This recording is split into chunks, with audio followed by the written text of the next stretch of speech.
La TVT au cœur de l'information.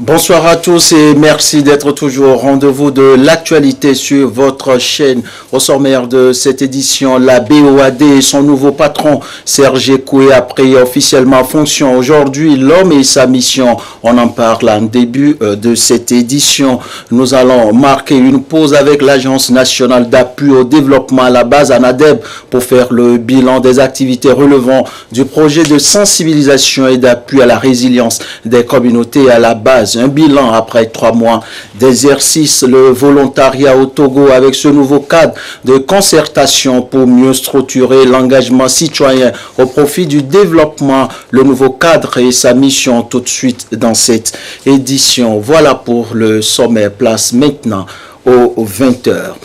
À la présidence de la République ce matin, le chef de l'État, Faure Sozimna Gnassingbé, a conféré avec Christina Martins Barguera, chef de mission diplomatique de l'Union européenne en fin de mission au Togo. La diplomate a fait ses adieux au chef de l'État avec grande émotion et très satisfaite de sa mission. Nous écoutons à présent Christina Barguera qui répondait aux questions de Gérard Lagoutou. On a eu l'occasion de faire un peu le bilan de mon séjour ici. Alors, il y a plusieurs aspects qu'on peut retenir. Les relations se sont bien améliorées pendant mon séjour. On a fait des choses très importantes, comme être à côté, travailler côte à côte dans le domaine de la décentralisation. On a beaucoup travaillé en partenariat aussi dans le domaine économique qui aboutit au forum.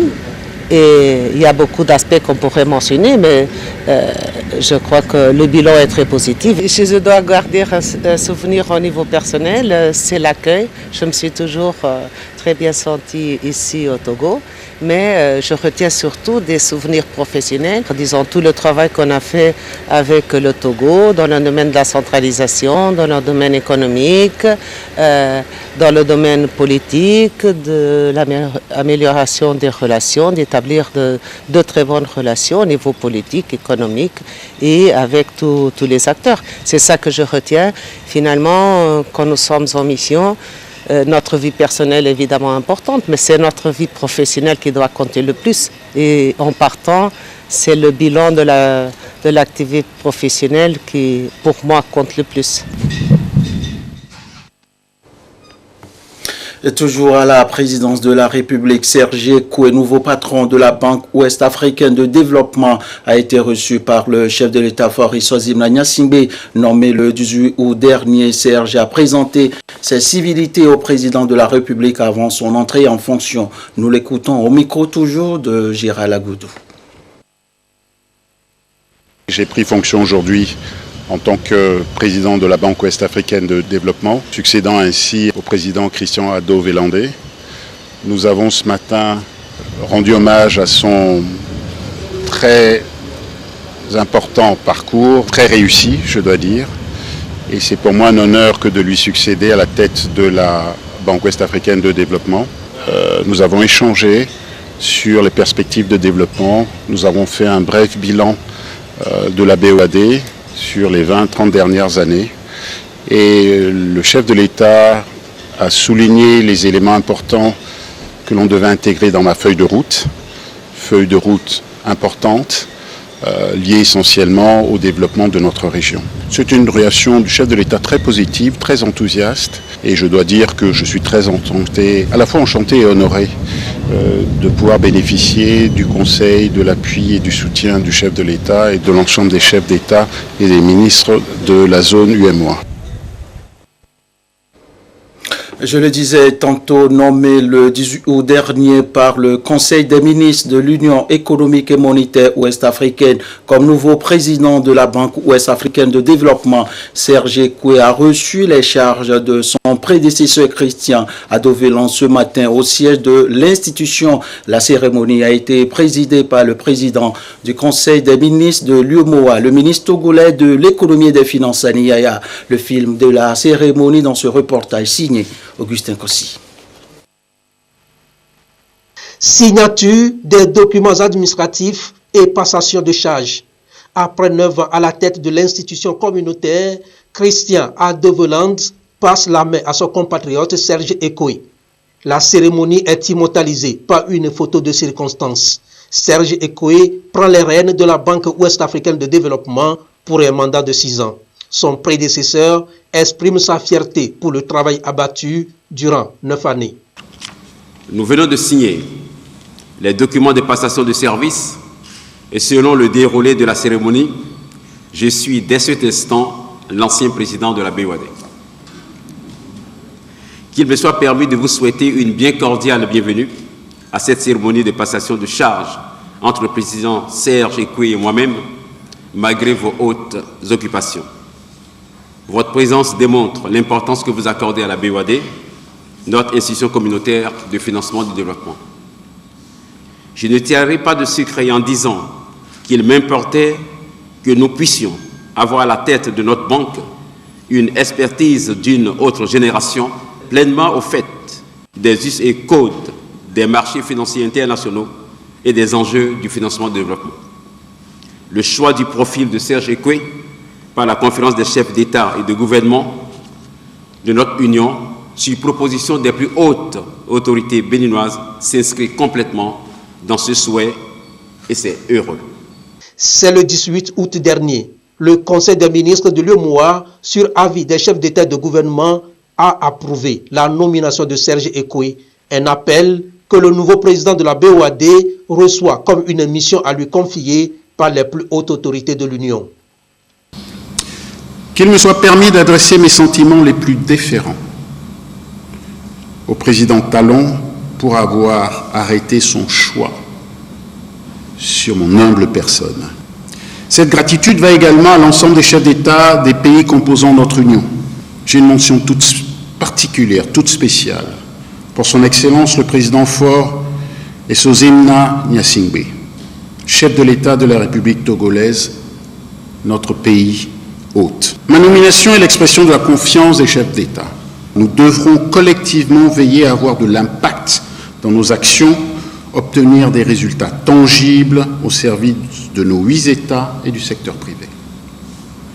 Mais une grande détermination à faire de ce mandat un succès qui débutera par la présentation dans les prochaines semaines à nos différentes instances de gouvernance du prochain plan stratégique 2021-2025. La création de la BOAD comme institution commune de financement du développement répond à un souci: séparer la fonction monétaire de celle de financement du développement et assurer une équitable répartition des moyens de développement offerts aux États membres.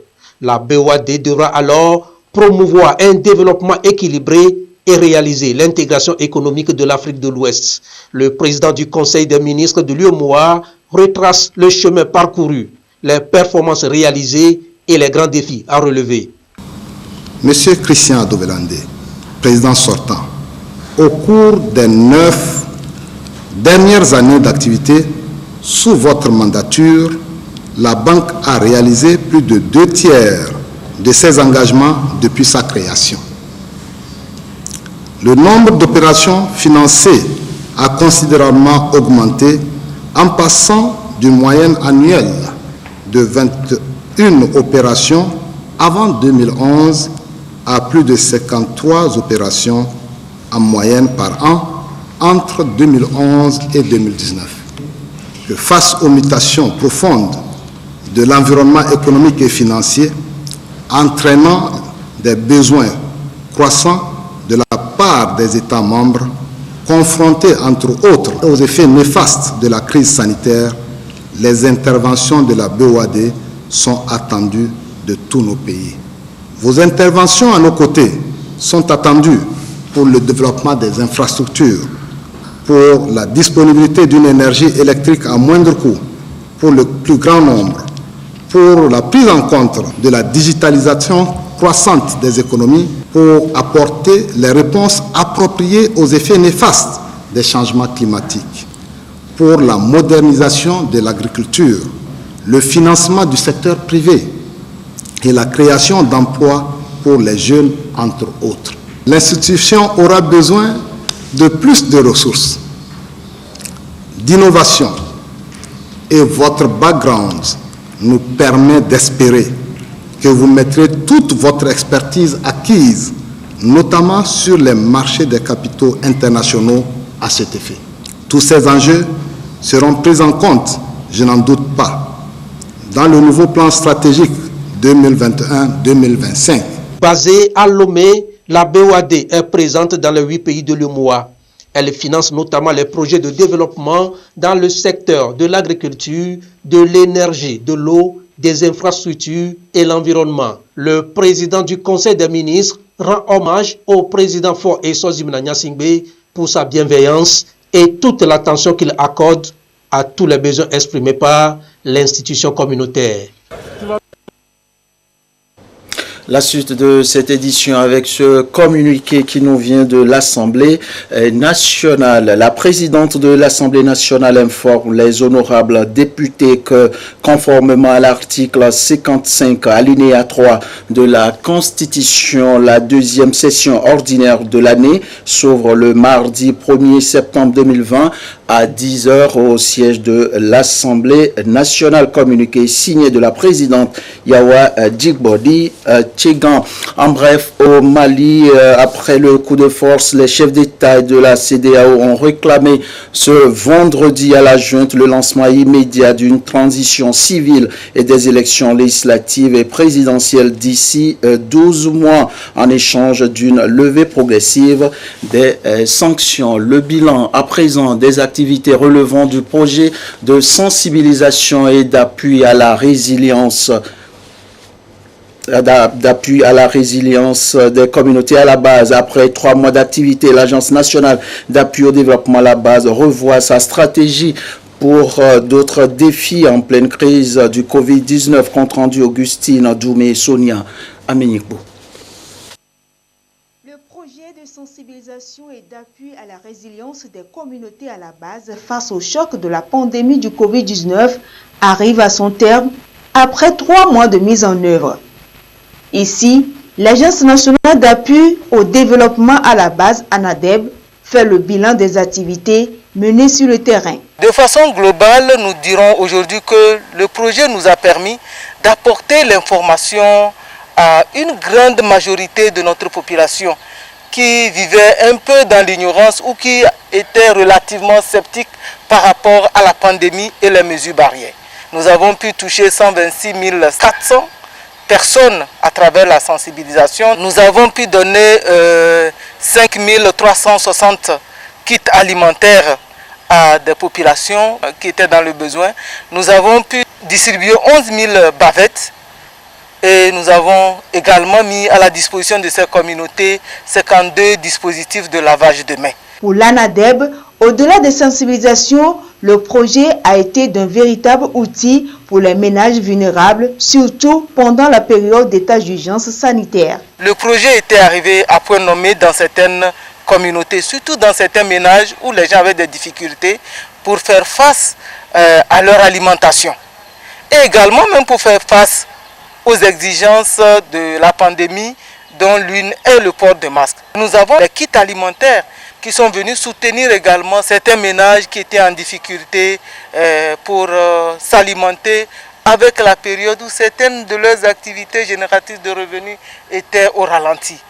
Également, le dispositif de lavage de mains a fait développer chez certains le lavement des mains de façon systématique. C'est un bon projet, heureusement ou malheureusement, il a pris fin, mais il faut trouver d'autres moyens pour pouvoir continuer l'information, parce que l'information sur la pandémie, sur les mesures barrières, nous disons qu'il faut continuer la sensibilisation de proximité avec les gens, pour expliquer davantage, pour interpeller un peu certaines consciences qui sont sceptiques, pour permettre à tout le monde de rentrer dans la lutte contre cette pandémie-là qui n'épargne personne. Le projet a été financé à hauteur de 65 millions de francs CFA par l'Union européenne et était destiné aux populations des communes d'Aflaou-Gakli, Fakosito et de Baguida dans le Grand Lomé, Tchaoudjo 1 dans la préfecture de Tchaoudjo et Tone 1 dans la préfecture de Tone. Fin de mission de paix pour ce contingent togolais de retour de la Guinée-Bissau. 9 mois de mission accomplis pendant que le pays traversait une crise électorale. Retour sur la mission et l'arrivée du contingent avec Ramdan Bassina dans ce compte-rendu. Cette unité de police constituée de 140 hommes et femmes rentre au bercail avec le sentiment d'une mission bien accomplie en Guinée-Bissau. Dépêchée par la CEDEAO, elle a participé au renforcement des contingents déjà présents dans ce pays dans le cadre de l'élection présidentielle de novembre et décembre 2019. Un scrutin qui devrait mettre fin à plusieurs mois de crise politique. Nous avons travaillé dans le cadre des élections présidentielles qui constituait un enjeu majeur pour la République bissau-guinéenne. En dehors des élections, nous avons continué par rendre sûr la vie de Bissau grâce à nos patrouilles conjointes. Et aujourd'hui, grâce à Dieu, le calme est revenu. Et c'est au vu de ce constat que la CEDEAO a estimé qu'il fallait mettre un terme à notre mission et passer le relais aux forces de défense et de sécurité bissau-guinéennes. Sur les 140 personnes que nous sommes, il y a 124 qui sont rentrés et 16 sont restés pour convoyer le matériel à Lomé. Au moment où je vous parle, je suis animé d'un double sentiment. Le sentiment d'un soldat de la paix, fier d'un devoir accompli, et le sentiment d'un soldat togolais, fier de retourner au pays et se mettre à la disposition de son pays pour un continuum opérationnel. Je voudrais avant toute chose rendre un hommage mérité au chef de l'État, grâce à qui cette mission a été possible. Je voudrais également remercier les chefs hiérarchiques, grâce au conseil de qui nous avons pu évoluer dans les moments difficiles sur le terrain. Aux côtés de leurs frères d'armes du Burkina Faso, du Nigeria et du Sénégal, cette unité de police constituée du Togo a œuvré ardemment pour un retour au calme en Guinée-Bissau. Le scrutin a abouti à l'élection de Oumaro Sissoko Embalo pour un mandat de 5 ans. Les violences, abus et exploitation sexuelle en cette période de crise sanitaire liée au nouveau coronavirus. Le Haut Commissariat des Nations Unies pour les réfugiés au Togo planche sur la thématique pour offrir aux générations présentes et futures un monde meilleur. Un rendez-vous initié par le secrétaire général des Nations Unies à l'occasion des 75 ans de vie de l'organisation. Ramdan Bassina pour le récit. Une femme sur 3 est victime d'agressions physiques ou sexuelles au cours de sa vie. Plus de 150 millions de filles et 73 millions de garçons de moins de 18 ans auraient eu des relations sexuelles sous contrainte selon l'OMS. Au Togo, l'enquête démographique de santé 2013-2014 indique que 11% des femmes ont subi des actes de violence sexuelle à un moment de leur vie. Le Haut Commissariat des Nations Unies pour les réfugiés au Togo prend à bras le corps ces violences, abus et exploitations sexuelles. Dans un débat mondial initié par le secrétaire général des Nations Unies, il est question d'identifier et mener des actions collectives visant à contribuer à la construction d'un monde meilleur d'ici à 2045. Cette thématique fait partie des fléaux qui gangrènent nos sociétés actuelles. Il est nécessaire qu'on puisse réfléchir et qu'on puisse surtout essayer de bannir ce fléau qui détruit notre monde aujourd'hui. Ce fléau qui est utilisé également dans les conflits armés. Il est prouvé aussi dans ces conflits armés que c'est une thématique qui est utilisée comme arme de guerre. Donc il est vraiment nécessaire qu'on puisse en parler et qu'on puisse façonner le monde autrement que ce que nous vivons aujourd'hui. Le Togo prend déjà des initiatives visant à punir sévèrement ces crimes et délits. Le nouveau code pénal adopté en 2015 punit selon l'article 212 d'une peine de réclusion criminelle de 5 ans à 10 ans et d'une peine d'amende de 2 millions de francs CFA toute personne auteur de viol. Beaucoup d'actions sont entreprises au niveau du ministère de l'Action sociale, à commencer déjà par la sensibilisation. Parce qu'il faut connaître le problème, il faut connaître le défi, il faut connaître la maladie pour lui chercher des remèdes. En dehors des mesures de sensibilisation, vous savez, nous avons ce qu'on appelle les maisons d'écoute. Les maisons d'écoute qui sont des lieux dédiés exclusivement aux problèmes de violence, aux problèmes d'abus sexuels, aux problèmes d'exploitation sexuelle, ou permettant aux femmes d'arriver et en sécurité de se confier à toute personne qui subit ces violences-là. Et n'oubliez pas que le Togo est un pays exemplaire dans la sous-région, pour ne pas dire en Afrique, parce que dans le code pénal, c'est pratiquement un crime lorsque vous commettez un viol. Dans un contexte marqué par la Covid-19, ces violences et abus en tout genre touchent femmes, hommes et enfants et les personnes vulnérables. Il urge de compter avec toutes les voix, y compris celles des réfugiés. Dans le reste de l'actualité, toujours au plan national, le Togo veut tirer meilleur profit de ses volontaires pour un développement participatif. Un cadre de concertation est à cet effet mis en place pour une mission, avec pour mission la promotion de l'intérêt et de l'éthique du volontaire. Le point avec Marie-Ange Bida. C'est l'aboutissement d'un processus entamé quelques années plus tôt. Un cadre de concertation des organisations de volontariat au Togo. Un espace d'échange et de coopération où chaque organisation de volontariat se retrouve avec toute sa particularité. C'est une première dans l'histoire du volontariat au Togo. Le volontariat au Togo est porté par plusieurs organisations de la société civile, plusieurs organisations internationales et l'Agence nationale du volontariat. Il était important de la mission qui est assignée à l'agence de coordonner toutes les initiatives de volontariat dans le pays, de mettre en place un pareil cadre pour s'assurer que tout ce qui se fait en matière du volontariat se fait selon les normes, selon les standards du pays et selon les standards internationaux. Donc ce cadre va permettre de réguler un certain nombre de choses, d'éviter certaines incompréhensions autour du volontariat et tout ce qui se passe en matière du volontariat dans le pays. Pour le ministère en charge du développement à la base de l'artisanat et de la jeunesse, le Togo est un pays d'accueil de volontaires de divers horizons. Et l'adoption en 2011 de la loi portant réglementation du volontariat dénote l'intérêt des autorités pour cette initiative qui promeut la jeunesse et ses compétences. Un bureau directeur a été mis en place pour coordonner ce cadre de concertation rendu possible grâce à l'ANVT et au PROSEMA. Le CNJ Togo, pour sa part, veut donner plus d'éléments aux jeunes pour impacter leur environnement. À ce sujet, il vient de lancer le projet dénommé Pont des générations, un cadre d'échange et de partage d'idées entre les personnes du troisième âge et les jeunes. Tout sur le projet dans ce reportage de Antoinette Omovovo.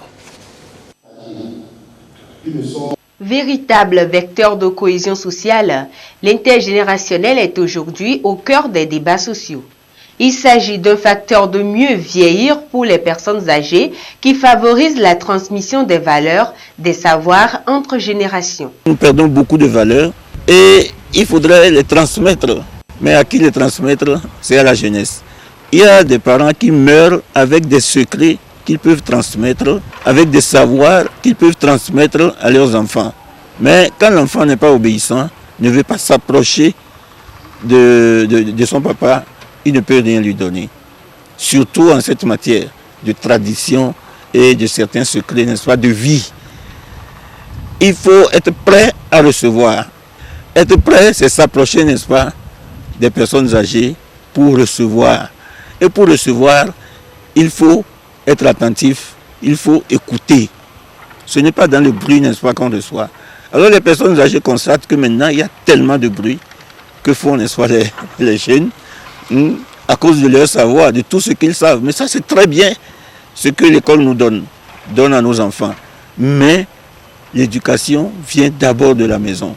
Le Pont des Générations, une initiative du Conseil national de la jeunesse, CNJ, entre personnes âgées et les jeunes, se veut un cadre de dialogue pour nouer une complicité intergénérationnelle pour faire perdurer le lien social. Nous espérons créer et renforcer un cadre de partenariat entre les jeunes et les personnes âgées qui promeut la valorisation des personnes âgées ainsi que le leadership, l'engagement des jeunes et le transfert de compétences de vie. Nous voulons également susciter une prise de conscience de la jeunesse à valoriser les nouvelles technologies de l'information et de la communication, les espaces numériques et médiatiques au profit du raccordement du tissu social, de la solidarité générationnelle et de promotion de la croissance économique à travers des initiatives créatrices de richesse. C'est une rencontre qui se tiendra du 7 au 12 septembre prochain à Lomé pour échanger sur diverses thématiques.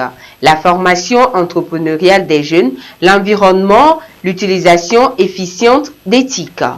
En contribuant au rapprochement des générations, ce concept pont des générations se situe au cœur des enjeux d'adaptation de la société au vieillissement de la population. La suite de votre édition avec la rencontre ce jour entre la Haute Autorité de prévention et de lutte contre la corruption et les infractions assimilées à Plusia et la presse. Il était surtout question pour l'institution de repréciser le contexte qui répond à la présentation du rapport d'étude sur la perception et le coût de la corruption au Togo publié en début du mois d'août. Le compte-rendu de la séance avec Lucassi. Le 6 août dernier, la Haute Autorité de prévention et de lutte contre la corruption et les infractions assimilées à Plusia validait l'étude sur la perception et le coût de la corruption au Togo. C'est une étude menée par l'Institut national de la statistique et des études économiques et démographiques INSED dans le contexte de l'exécution du plan stratégique quinquennal de la Plusia et du plan d'action qui l'accompagne. La population cible de cette étude était les ménages et les responsables d'entreprises formelles et informelles. Au total, 100 zones de dénombrement ont été tirées sur toute l'étendue du sort et dans chaque zone de dénombrement, 1500 ménages ont été enquêtés. 400 entreprises formelles et informelles ont été également tirées au sort et fait l'objet du sondage. Au total, 2584 citoyens âgés de 18 ans et plus ont été enquêtés sur toute l'étendue du territoire national. L'étude n'a porté que sur la petite corruption, à savoir les pots de vin versés par les citoyens aux agents publics au cours des 12 derniers mois qui ont précédé l'étude. Tous les pays qui ont eu à réaliser cette même enquête se sont toujours limités à l'estimation des pots de vin. En ce qui concerne la grande corruption, aucun pays n'a encore pu la capter en raison de sa complexité. La rencontre de validation du dit rapport était l'occasion de l'enrichir par les experts et les personnes ressources issus de divers départements ministériels et tous les secteurs d'activité du pays. Selon les premiers responsables de l'institution, il serait fait une mauvaise interprétation du rapport, de l'étude et de l'objet de la rencontre. Ni l'étude ni l'atelier du 6 août 2020 n'étaient destinés à épingler certaines personnalités du pays.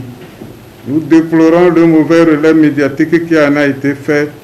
Nous présentons donc toutes nos excuses aux personnalités qui a été affecté par le mauvais relais médiatique qui a été fait de notre atelier du 6 août 2020. L'étude vient en complémentarité à l'élaboration de la stratégie nationale de prévention et de lutte contre la corruption et les infractions assimilées inscrites dans l'agenda de l'année 2020 de la Plusia. La corruption au Togo, mieux comprendre le phénomène et l'appréhender des journalistes sont depuis ce matin à Palimé en session à l'initiative de l'association Médias Togolais contre la corruption et le blanchiment et ses partenaires. Reportaï Sakaouna, commentaire Medina Salami. À travers cette session de formation, l'association Média Togolais contre la corruption et le blanchiment, Métocob, fournit les outils nécessaires à ces hommes de médias pour les amener à s'impliquer davantage dans le combat contre la corruption. C'est avec ces formations-là que nous pourrions progressivement outiller réellement nos confrères pour qu'ils puissent bien travailler sur le terrain, pour accompagner les gouvernants, le gouvernement en l'occurrence, dans la gestion des affaires publiques, d'aider nos concitoyens à éviter progressivement le phénomène de corruption. Nous avons plusieurs thématiques à aborder au cours de ce séminaire. Entre autres thématiques de l'information au renseignement, des méthodes d'investigation, la promotion de la bonne gouvernance et la lutte contre la corruption, le cas du Togo, et puis les rôles des mécanismes publics pour juguler le phénomène de la corruption au Togo. La corruption paralyse l'action des gouvernants qui cherchent la croissance durable et inclusive. Afin de limiter son impact, le Togo a créé des institutions. Celles-ci n'hésitent pas à soutenir des initiatives visant à faciliter leur mission. L'ETR a mis beaucoup d'instruments en place pour lutter contre la corruption. Le numéro vert, par exemple, des formations de tout genre. En très peu de temps, l'OTR fait partie des structures qui ont fait sanctionner le plus durement possible tout agent ayant participé d'une manière ou d'une autre à un acte qui s'apparente à la corruption. Si l'OTR déploie plein d'énergie, plein d'efforts pour lutter contre la corruption, pour que la population puisse être informée, il est logique qu'on se préoccupe de leur formation pour qu'ils fournissent des articles de qualité, des articles qui puissent permettre la réussite de cette lutte-là. La session de Palimé forme donc une pépinière de formateurs qui iront à leur tour transmettre leurs connaissances à un grand nombre de journalistes à travers tout le pays. Elle contribuera aussi à valoriser le contenu des produits médiatiques.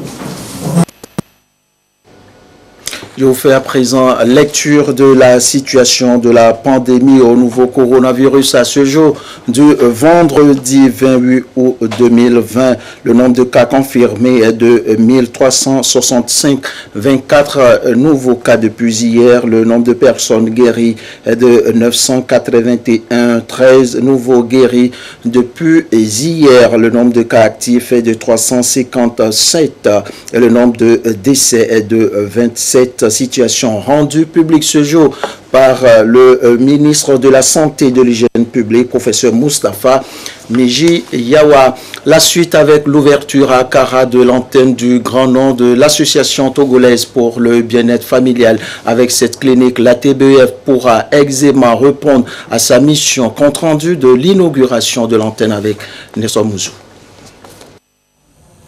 Ce bâtiment construit au quartier Tchéntchénda à Kara abrite les services de l'antenne du Grand Nord de l'ATBF, Association togolaise pour le bien-être familial. À l'étage se trouvent les bureaux de la coordination de l'association. Le rez-de-chaussée constitue la clinique. Cette clinique comprend des salles de consultation, d'un laboratoire d'analyse, d'une salle d'accouchement et d'une pharmacie, entre autres. C'est une fierté pour les responsables de l'antenne du Grand Nord d'être dans leurs propres locaux. Nous étions dans les locations et ce qui nous revenait très cher. Et c'est ce qui nous a poussé à commencer par faire des plaidoyers auprès des autorités locales qui nous ont écoutés, qui nous ont offert ce site. Aujourd'hui, ce que cela va apporter comme changement dans la vie quotidienne de l'ATBF, c'est que nous n'allons plus être talonnés par qui que ce soit. Nous sommes chez nous et puis c'est un plaisir pour nous de recevoir nos clients dans notre propre maison. Nous allons prendre en charge toutes les pathologies. Avant, c'était les infirmiers, les aides soignantes. Aujourd'hui, nous avons un assistant médical. Donc ça nous permet de prendre toutes les pathologies, y compris même l'accouchement. Avec ce joyau, l'ATBF entend offrir des soins de qualité aux hommes et aux femmes, surtout en matière de santé sexuelle et de reproduction, vocation première de l'association depuis sa création en 1975. C'est un projet qui a commencé depuis longtemps et il fallait vraiment chercher des financements pour concrétiser en fait ce projet, ce bâtiment qui a coûté près de 80 millions grâce aux dons de nos différents partenaires, de nos donateurs techniques et financiers. La clinique, elle est ouverte à tout le monde. C'est pour offrir des soins de santé sexuelle et de la reproduction et aussi pour offrir des services conviviaux aux jeunes parce que ce n'est pas aisé pour un jeune d'aller se faire traiter là où ses parents pourraient aller. Donc il y a une certaine façon quand même de parler aux jeunes qui fait que le jeune se sent en confiance pour aller vers ces genres de services. Président à la cérémonie d'inauguration de la clinique de l'ATBF de Tchéntchengda, le préfet de la COSA, Hemou Badiba Wakali, a relevé que cette clinique vient renforcer les structures sanitaires existantes dans la ville de Kara et s'inscrit dans l'atteinte des objectifs de développement durable. Il a remercié les partenaires de l'ATBF pour leur appui et exhorté les populations au bon usage du joyau. L'ATBF dispose à ce jour de 5 cliniques à travers le pays, dont une clinique mobile. Et cette information avant de refermer cette édition Covid-19, la lutte s'intensifie. C'est autour de ce thème que Anita Tigakou et ses invités vont vous entretenir tout de suite à 21h dans l'émission Au cœur de la nation. Soyez donc tous au rendez-vous. Voilà qui referme cette édition. Merci à vous pour la fidélité. Prenons toujours soin de nous face au nouveau coronavirus. À très vite pour toujours vous servir avec le même plaisir et la même envie.